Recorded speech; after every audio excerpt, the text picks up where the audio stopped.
अंत समय आया, हम सबको जाना तो है, मौत तो होनी है। उनका अंत समय आया तो उसने एक वसीयत लिखी। हमारे आश्रमों में मेहनत अगर जाते हैं तो उससे पहले वसीयत लिख के जाते हैं।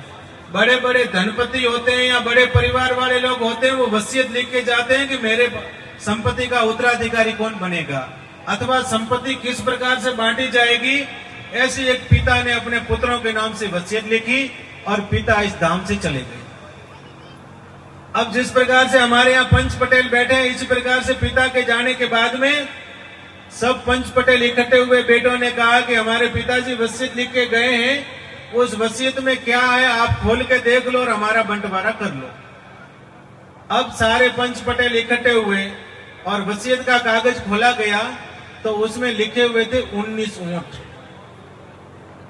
अब 19 ऊंटों का बंटवारा उसने पिता ने कैसा लिखा कि उसमें से आधे ऊंट तो दे देना मेरे बड़े बेटे को, चौथा भाग दे देना मेरे छोटे बेटे को और 5वां हिस्सा दे देना मेरी बेटी को। अब सबसे बड़ी बात आई कि आधा 19 का आधा तो हो ही नहीं सकता।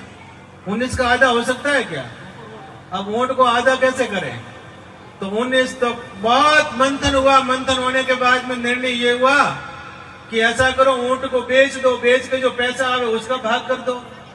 पर बेटों ने कहा नहीं, जैसे मेरे पिताजी ने लिखा है ऐसा ही बंटवारा करना, ऊंटों को बेचना नहीं।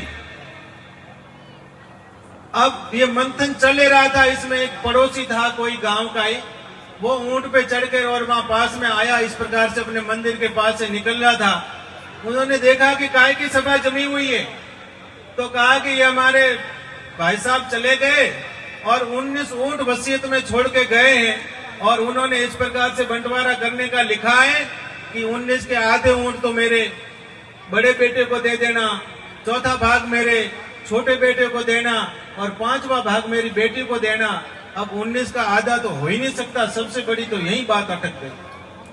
उसने कहा कोई बात नहीं, वो मेरा मित्र था और मित्र का सहयोग करना मेरा धर्म है, तो क्या करूंगा? बोले मेरा ऊंट आपके इसमें मिला दो। तो कितने हो गए ऊंट? 20 हो गए। अब 20 का आधा 10 बड़े बेटे को दे दिया। 20 का चौथा भाग कितना हुआ? 5 छोटे बेटे को दे दिया। और 20 का 5वां भाग कितना हुआ? 4 अपनी को बेटी को दे दिया। बोले कितने ऊंट हुए? 10, 5 15 और 4 19। बोले आपके 19 ऊंट बंटवारा कर लो और मेरा ऊंट मुझे दे दो। अब समझने की बात क्या है, घर से गया कुछ नहीं और काम बन गया। उसी प्रकार से समाज के काम में घर से जाएगा कुछ नहीं, पर हम साथ में हो जाएंगे तो समाज का कार्य हो जाएगा। इसलिए समाज के कार्य में जिस प्रकार से कुछ आदमी ने ऊंट मिलाया था, ऐसे हम सब लोग अपना यथा सामर्थ्य जो कुछ मिलाएंगे उससे समाज का खूब भला हो जाएगा।